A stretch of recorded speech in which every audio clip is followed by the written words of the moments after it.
Welcome to Disability and, bringing together thoughtful discussion and debate. In this month's podcast, Disability Art's online founder, Colin Hambrook, chats with author, comedian, psychotherapist Liz Bentley about her new book, The Suicidal Therapist.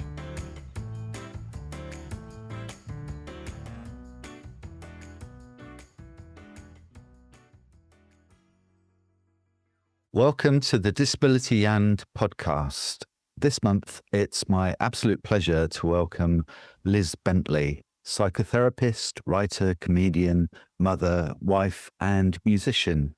And Liz, I've known for many years on the disability arts circuit as a singer, songwriter, and comedian with her ukulele at the ready. And Liz is about to publish a book with Survivor Voices called The Suicidal Therapist, and that's what we're going to talk about today. Despite the title, as a content note, I should just say we won't be talking about suicide, but we will be talking about the book. And so, Liz, welcome to the podcast.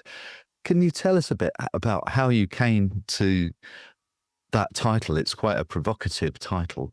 Thank you for having me, Colin. It is such a pleasure to be here and do this with you, because we have known each other a long time, and you've been, I would say, sort of by the side of this project for so long. So it's been a long time coming. So thank you so much. In relation to the title, do you mean? Yeah. The title? Because it started off as From London to Essex in 101 Boyfriends, didn't it? From Essex to London. Essex to London in 101 Boyfriends. And I guess the theme of that blog that I did was around promiscuity, hey. But of course it involved other themes as they came in. And I started to take it a bit more seriously and went to an Avon course. And then I got a writing mentor, the wonderful Rosie Wilby. And the title of the book kept changing. So at one point it was Jigsaw, because it was like, I can't cope with all these pieces. Then there was another title, which I won't say, because it kind of gave away too much about another of the themes of the book, about my childhood trauma. And then The Suicidal Therapist. And again, I can't really talk too much about it, because there are twists and turns in the book that, Colin, you know about, but I don't want to reveal, because the aspect of part of the theme needs to be, in a way, hidden to the point it's revealed, because I think it's the very essence of being a psychotherapist and having to deal with your own trauma. Absolutely. I mean, it reads like a real vindication of the powers and strength of facing mental pain head on. For a book that deals with such a heavy subject, the narrative is run through with humour, and that really helps to bring the story to life. I'm intrigued how you do that. I'd like to know how I could not do that, because my access into comedy was by reading a short story at a spoken word event very seriously. And it was one of these promiscuity events where it was a relationship with a man that I just met probably half an hour before, like you do. And it was the story of the sex that happened. To me, it was traumatic, and I thought, oh, this is good, and people laughed. And at that very same event, which was at the White Swan in New Cross, Deptford, there were some people there that were part of a writing group. And they came up to me afterwards and invited me to their writer group. And that's how I performance poetry. Didn't even know that was a thing. That's what kind of got me into that world, if that makes sense. I was thinking, because the memoir the memoir sits in an established tradition of survivor memoirs, and kind of thinking of authors like Janet Frame. It's different from those survivor memoirs in that it opens with a conversation about the vulnerable position the therapist is in, almost as a pioneer in the land of taboo, holding space for unspeakable experiences. And as both the therapist and a recipient of therapy in the current climate, when there is, there's an acknowledged mental health crisis happening in the country, working within the NHS, how does that sit? Well, I don't work in the NHS anymore. I actually got really quite ill and needed to leave at that time. But all the psychotherapists in certainly Southwark primary care and everywhere else really got rid of. And that was the time when CBT came in and the 12-session model, etc., or even 6 sessions. And I don't think I could work in the NHS now at all, because I would be so frustrated and so upset and angry. And about, I don't know, probably about 17, 18 years ago, I absolutely loved my job. It was very much a sort of the doctors were all men, and then there was me, and then there was a nurse who was also a woman. Well, at one point when I needed help, and I couldn't afford private therapy at the time, supervision was being paid for weekly by the surgery. I had an extremely supportive manager at the time, June Robinson, who I will name check because I will send her this, because she really was a dear to me and all the staff and patients. And I went to my GP, who referred me, wisely so, to King's Psychotherapy Department at that time. At the same time, I was referring one of my patients to the same department. And this completely freaked out the assessment psychoanalyst. I can't remember whether she wrote to my doctor or wrote to the surgery I was working for. But I know that my GPs that I worked for and my manager got involved with this, deciding that I might be unfit to be practicing. And I was absolutely mortified by this. But it's almost like getting a book published.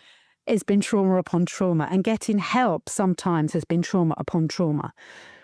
But this opened up a real sort of question at the time. And as I say, I was very supported by my GP and the GPs I worked for, my manager. So they weren't even going to see me. I just got this letter of a rejection because of whatever. And eventually she saw me for an assessment. And it was a very awkward assessment. But what came out of that was I ended up with 2 years really good psychotherapy at St Thomas's with a great therapist. Not only that, because my walking is always sort of up and down, and sometimes I can do public transport and sometimes I can't. And they allowed me to have a parking space right by the room I'd be seeing the therapist. Everyone with MS is completely different. So no one has the same mobility or fatigue. I mean, it's just a minefield. But they made it so accessible for me. But to get that help was really traumatic, if that makes sense. Yeah. And it wasn't until you put that question and I was thinking about it that I remembered that. I also work as a supervisor, and I supervise people that work in organisations. And also I supervise private therapists that work with people in lots of different organisations. So I'm hearing a lot all the time, every week. I'm astonished at the lack of support for people that work with mental health, whether it's schools, colleges, any organisations, particularly the NHS, in mental health, that do not get the support. And mental health, we are all wounded healers. I mean, the subtitle of my book is Confessions of a Wounded Healer, because the best, and I believe the best therapists out there, not necessarily all the best actually, but the wounded healers really are able to understand and get on a layer of understanding. But the support that is out there for them is astonishingly lacking. I think that's why this book, what sets it apart from other survivor memoirs, and why it's so important, because it really does. It really is a vindication of the importance and the power of going to those depths and working with the darker side of your experiences and coming to terms, coming to a place of acceptance and a place of healing.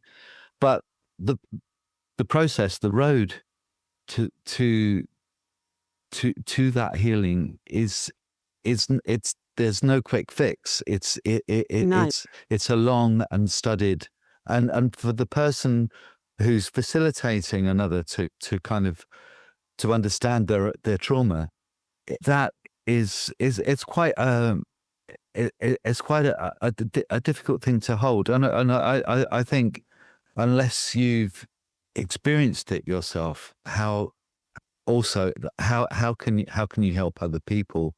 And the book really kind of speaks to the power and importance of those issues, I think. You were diagnosed with multiple sclerosis, I think, when you were quite young, and you went through, as a very young child, you went through a lot of health issues that you talk about in the book, and the trauma attached to those.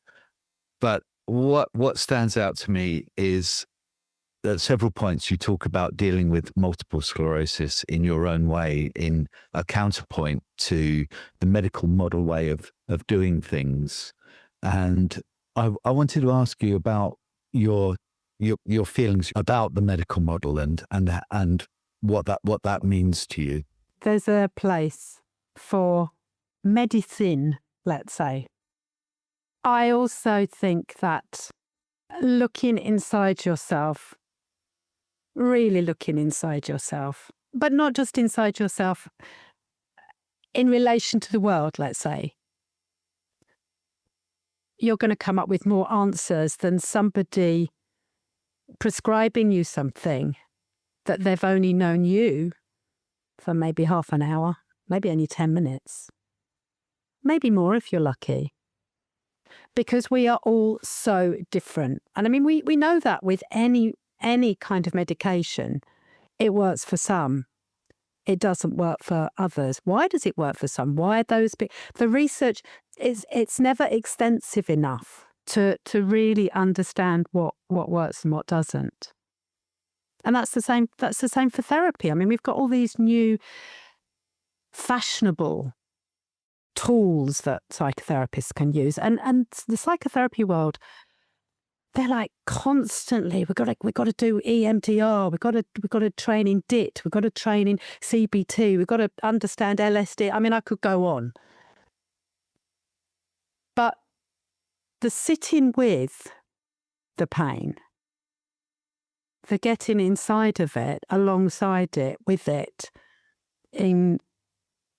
with patience, and I would say advanced empathy, is where your answers are going to come from. I'm a big fan of Gabor Mate, and he talks a lot about people with MS, and he talks about being in groups with people with autoimmune disease. And the common denominator is that there's a real repression of anger. And repression of anger can be so psychosomatic, so physically interpreted, if that makes sense, in a physical symptom. I was ill quite recently over Christmas, and I couldn't walk or do anything at all. And I could absolutely relate it to certain things that were going on in my life. And it was really quite brutal, and I was very scared. And I needed to get back in touch with my MS nurse. I needed to get back in touch with my GP. It's taken me years to understand what my needs are, what my wants are, to be able to find the right people to help me. I mean, I have a team of people around me. I have a homeopath. I may say around, I mean people that I can call on when I need. And they know me now. They know I don't cross boundaries, and I'm respectful of their access, etc. I have a cranial osteopath. I mean, I didn't even know what that was. I mean, we talk about that. That's mentioned in the book, actually. Who else have I got? A local massage person who really understands. She's a friend, and I get discount because she's a friend. And I probably we give and take with each other because I'm a psychotherapist of 30 odd years, so I've got things to give. It's a mutual exchange, if that makes sense. So I think it's about finding the right support to manage whatever it is. And Survivor Voices has been an important part of your journey, especially with this book. Well, we've only just begun. It's a new relationship. So Survivors Voices Press is very new and very exciting.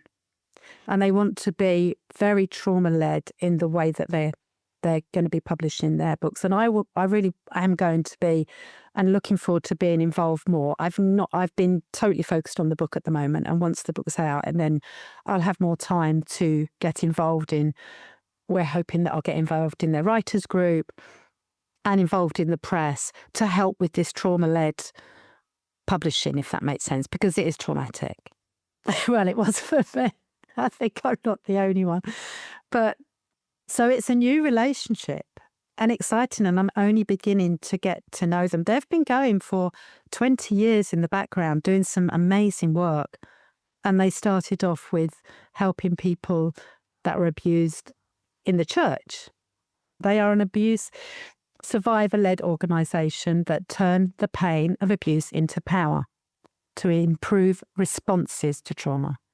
And they run peer support groups, creative healing retreats, peer communities for survivor researchers, writers, activists, and those in faith settings. Yeah, I have faith in them. I'm coming from the outside into their organisation, and they're trusting me. And are they a survivor-led organisation? Yes, absolutely. Yeah. I think that's really important. That kind of because it creates a sense of peer support. It's something that was very important to me in my survivors poetry days, and survivors poetry continues, I think, to be a real beacon of light for a lot of survivors of the mental health system. Because I've been very open about being a comedian and I've got a website, albeit it needs a lot of revamping, but people Google you these days.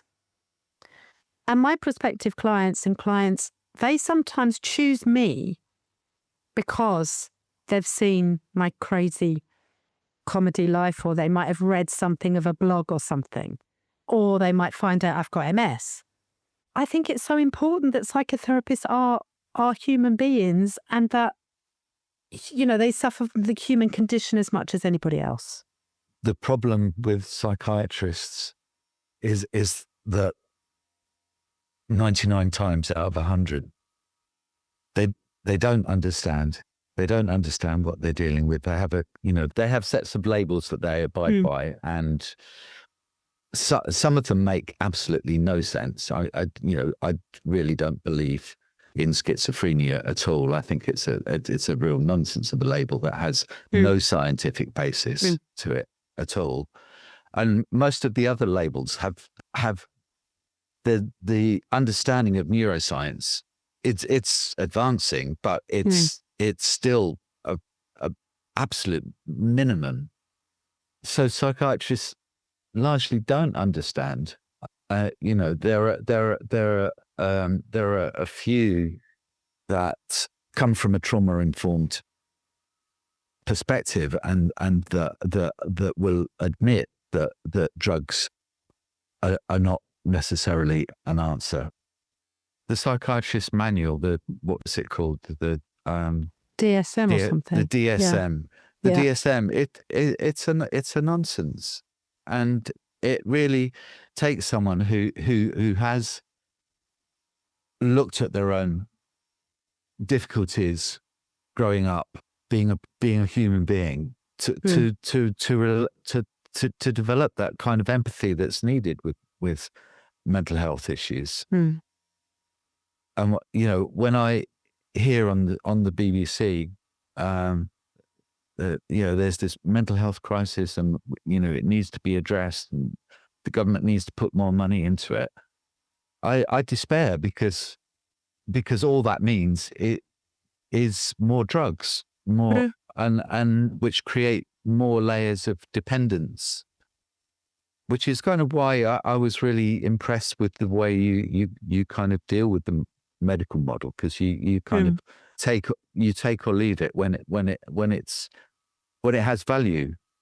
I think it's important to go into any relationship with, well, anybody that's supposed to be helping you with an idea that this person is here because on some level they want to help me, even if it's quite a warped level because they need to tick a box or they need to get paid at the end of the month. But it's trying to find that through the mask. I mean, in psychiatry or any kind of NHS type model, there is, I mean, even if they're not wearing the white coat, let's call it the white coat syndrome. I mean, where there's a big barrier.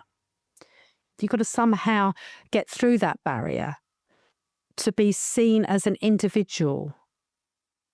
There's a hierarchical relationship happening, isn't there? There's a power relationship, and so often, especially with mental health, people come through that process just feeling further abused by the experiences that they have within the NHS. In fact, this came up when I was with my lovely doctor this week, because he was talking about my last consultation with a MS specialist.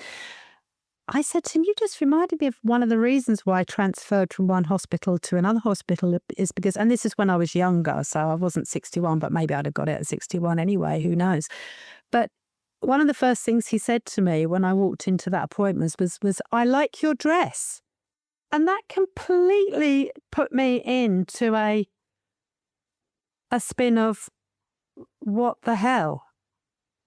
And I was in that, back into that sort of freeze of, why has he said it? Is my dress nice? Should I be pleased about this? Will that mean I get special attention? Or does this mean that he's more interested in my dress than my notes? Etc., etc., etc. And I said to this GP this week, I did say to him, I said, I look back and I really wish I'd made a complaint about them back then, because that wasn't the only thing he said, by the way. That was one of the things that I remember. Yeah. I mean, this is about survivors' voices, for example, some of their training going into organisation, teaching about trauma-informed work. It's about deepening insights, isn't it? And I think that's another theme that comes through the book. You've talked a lot about the kind of the struggles that you've been through in writing the book, in the way that it's meant reopening wounds for you.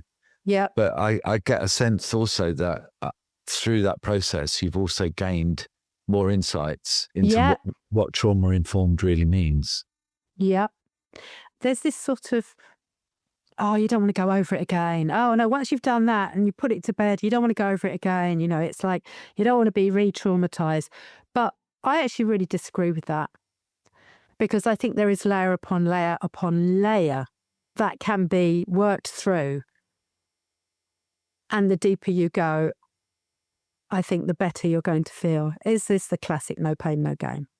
When I was getting my mentor with help with Rosie Wilby, who was incredibly supportive, Rosie asked me a question, and I can't remember what the question was now.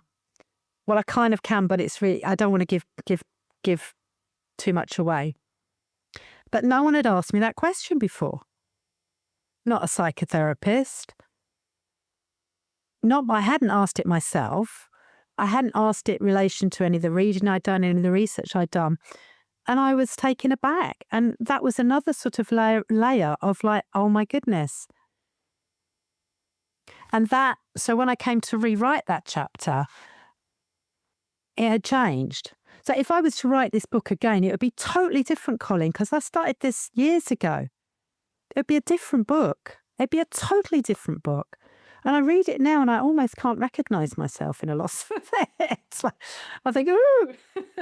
But that's the nature of creativity, isn't it? Going back to what you just said, though, about the GP, I'm kind of still kind of sitting with the shock of that, that a GP would actually say that to you and just reduce you to what you're wearing. This was the consultant. This was the consultant, the neurology consultant. If I went to see my GP, would they say the same thing to me? I like your dress. Well, if you were wearing a dress, Colin, they may well. It would. It might be fun to experiment and try and see what happens. But it's a delicate balance, isn't it? How you approach someone, dealing with difficult issues. I get really frustrated with the counselling profession as well, and psychotherapy profession, with some of its training, or how new therapists come out of training, is that they're kind of like left to feel inadequate a lot of the time, because some of the basics of therapy is just sitting and listening and giving that safe space. And self-disclosure, which is, this consultant, I'm remembering something else that he said to me now. He self-disclosed about something to me. No. You listen and you do what is relevant to your profession. There is the sense of that there is that fine line between lived experience and the wounded healer. So a client might, for example, know what I do outside because they can Google me. But when someone's in the room, it's like, this is absolutely, this is about you. It's client space, isn't it? Absolutely. Going back to the book, and each chapter is kind of begins with an epigraph. And in the introduction, you say that they are your creative understanding of aspects of the psychoanalytical process. Yeah. It's an intriguing framing of the book. I think it works, but it kind of it takes a little while to get used to. You have to kind of read and go. You have to go back and read those epigraphs again. How did you come to that point of deciding to use that framing? I can't even remember. It might have been Rosie. It might have been both of us. I have fun with it. And do you know what? It's a bit of a piss take of labels in some ways. Part of it is like I want to feel clever. And I was looking at them, and because I've got to read, the proof copy, the hard copy proof is coming next week. So I will need to reread the book again for the however many time. So I'll be revisiting some of these. But I honestly think part of it is like that sort of imposter syndrome that everybody's got, that like, I am a psychotherapist, and even though I came out of school with pretty much nothing, I did end up doing my diploma in my 20s to be a therapist, and I did end up doing a master's degree at Goldsmith only because I was lecturing on the course, and the convener said, well, look, you can snuck in on the year 3, even though I didn't have a degree or A-levels or anything, or pretty much. So it's almost like a piss take in some ways. Now, those epigraphs, they're me looking at the chapter and thinking, what shall I call this? Let's diagnose this. I'm going to diagnose this as, so one of them, I was looking at them. I'll see if I can find it. If I can't, it's quite funny. One of them is death instinct. And one of the words I use is, now I don't even know how to pronounce this, Colin, help me. It's called analogous, analogous. Analogous. That's it. Thank you. Analogous, which means, do you know what it means? It's something that's like something else. Yes. Yeah, you got it. You got it. You're an educated man, Colin, clearly. And I couldn't remember what it was and I had to look it up again. But what is really funny about this is that the one of the Lorraine from Survivor's Voices, who's been helping with the book massively, when they were doing another sort of edit of it, and in order, we're having to split up some of the words because of how the layout for dyslexic people. So it's not, I can't remember the technicals for it. Anyway, blah, blah. But the word, and I can't even pronounce it again. Analogous had been split up with anal. And then this is the joys of publishing. And she was telling me this, and we were just in hoots about this because it was like, thank goodness you've spotted that, and we'll make sure that it's like. But ironically, it could have. It just goes with the humour and the comedy of it all, Colin. Really, and there was a point at which one of my readers, before I got to Survivor's Voices, one of my readers, I think it was when I'd signed with Confer actually, and they were sort of questioning whether to have them in or not. And at one point I was going to get rid of them, but yeah, who cares? It's like, you can read them if you want. You can perhaps learn something or not, or you could just skip them. It doesn't really matter. I think they do work because the flow of the narrative and without revealing anything, it kind of takes you through sort of the chronology of your various times in your life, and it leads to a specific point. And I think those epigraphs kind of they do help drive that narrative. I love the idea that they're there for a bit of fun. Yeah, well, I think I think it's all got to be a bit of fun. Otherwise, trauma becomes, I mean, going back to your question about humour, I think trauma becomes too laden when you can't, you got to laugh at yourself. You've Absolutely. got to laugh at yourself. Yeah. Because it's ridiculous, some of the things that have happened to me. I mean, even promiscuity, for example, that writing about it, I mean, some of it, you know, realistically was really traumatic and abusive and all the rest of it. But, oh my goodness, the fun, stroke, knee, some of these, and there are some incidents in the book that I've decided to use. There's a lot more of them, but when you're writing a book, I've learned, which is why I say that the therapists and the boyfriends and the friends have been amalgamated. Otherwise, there's too many people all over the place. You have to kind of pin things down a little bit to make it more cohesive. I have to say, Liz, you've always been a really important voice for me within the disability arts world, within the disability arts community. I think it was the first time I saw you perform was at Liberty in Trafalgar Square, and in about 2004, maybe. I was blown away when I found out that you were a psychotherapist. At that point, I'd been within the disability arts world for just over 10 years, I think, and talking about impairment, talking about chronic illness, talking about conditions. It was really so forbidden within the disability arts world.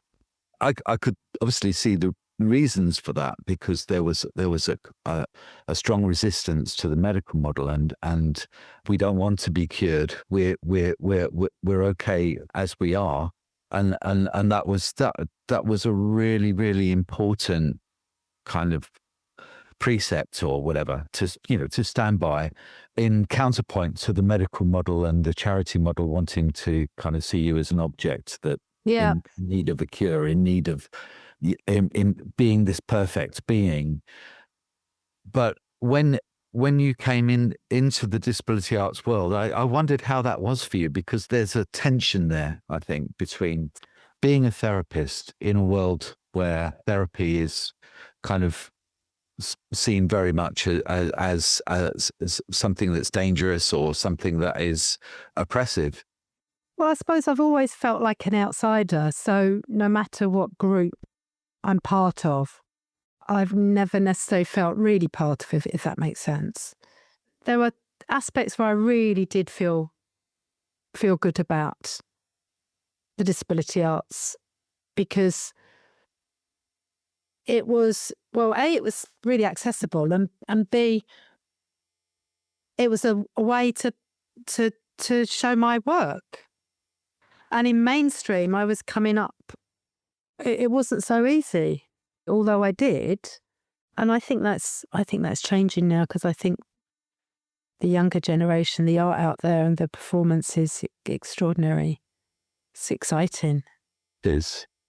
Yeah. Yeah. Yeah. But I think back then, I think it was much more of a struggle. I mean, what was I doing? I mean, Colin, my stuff was so out there. I mean, I can't, some of the poems that I used to read out that were about me, my experience, I couldn't even read them out now. That's what I liked about disability arts, is because you could do whatever you wanted. Everything was acceptable. Even to the point when I did Dada Festival and I was reading one of my famous poems out, the Thank You List poem, where I say something that's like, I look back and I think, I don't think I could say that anymore because of where we are. I would get, what's the word they say? Barracked. Barracked, yeah, something like that. I like that, barracked. I'd be barracked, yeah. And but back then, you could do it, and I would have one person walk out because they hated it, and one person say that was genius. But that didn't matter, because there was somewhere else for that person that hated it to go to, and that other person might become a fan or bought a copy of the book that poem was in, for example. But it didn't really matter. And I think there's a little bit of sort of touchiness now that's slightly tricky. And I've always had to say, I'm writing about me. This isn't about my clients. I'm writing about the human condition that sometimes mimics my clients, but it's my experience. And I can laugh about my own, but of course, if it touches somebody, which it might do in a completely different way. I mean, for example, I used to do a song about, it was called Recurring Miscarriage Clinic, because I had 3 miscarriages, and then after 3 miscarriages, you go off to the recurring miscarriage clinic. And it was so traumatic, Colin. I remember going back to my friend's house and being really upset. And she just got me a piece of paper and pen and said, write a song about it. And I did. And I wrote didn't we have a wonderful time at the recurring. Anyway, because it was my only way of dealing with it at the time, was to make it so jolly. Yeah. It was so happy. I had a wonderful time. But even that song, I didn't get empathy from this particular audience member for having had recurring miscarriage. I got told off because I was lucky to have got pregnant in the first place, because this particular person had fertility issues. So this is an example of whatever you say, and this is the competitiveness in a way of whatever you say, somebody's got it worse. This is a tricky kind of line to walk along. The whole kind of thing around offence and being offended, we haven't sort of come to a safe, or maybe there isn't a safe point really at which we kind of challenge offensiveness, and we can all be offended, but we in a world where we value the free speech, the whole sort of cancel culture and shutting people down, I don't think that's healthy at all. It's a difficult balance, isn't it? It's a really tricky balance.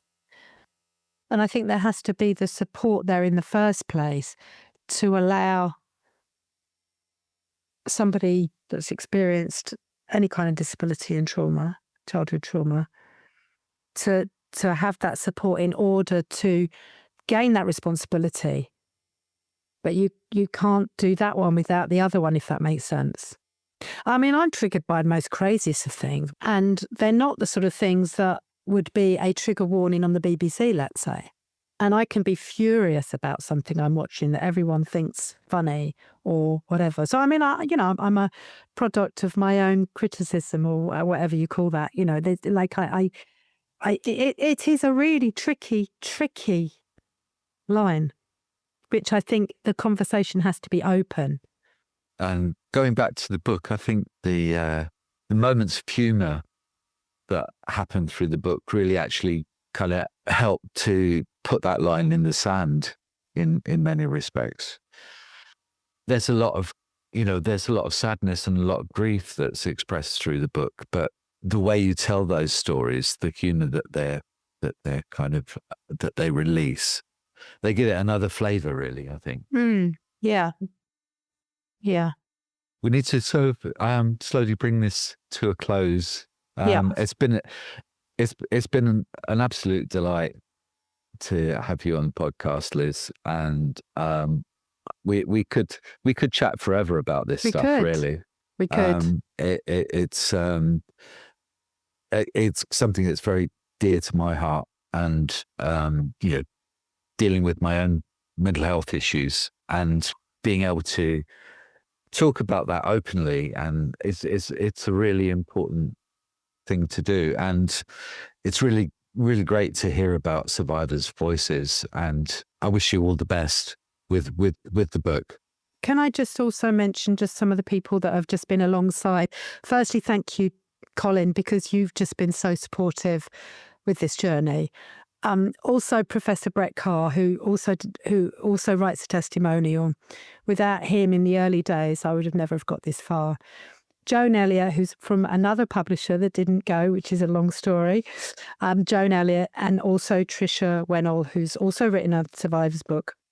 It didn't stop when it ended. There's people like this that have been alongside me on this journey. And of course, Survivors' Voices now, the team there that have been incredible. And I couldn't have done it without you and them. And I'm sure there's other people along the way, like my psychotherapist and my supervisor and my husband. You know, it's endless that have been along this journey. So I really appreciate this time with you, Colin. Thank you. It's been a real pleasure to finally have the book and to be able to read it. And I'm so pleased that we've, after 5 years or more, we've got to this. We finally got to the book being out. Or well, 1st of April, I think. I'm not sure when this will be put out, but I think it's 1st of April now. So yeah, so do Google the book on Survivors' Voices Press, and it's been lovely having you on the show, Liz, and a big thank you also to all of our listeners, and hope you've enjoyed this podcast. I'll sign out with a big thank you to the rest of the team at Disability Arts Online as well, and bye for now.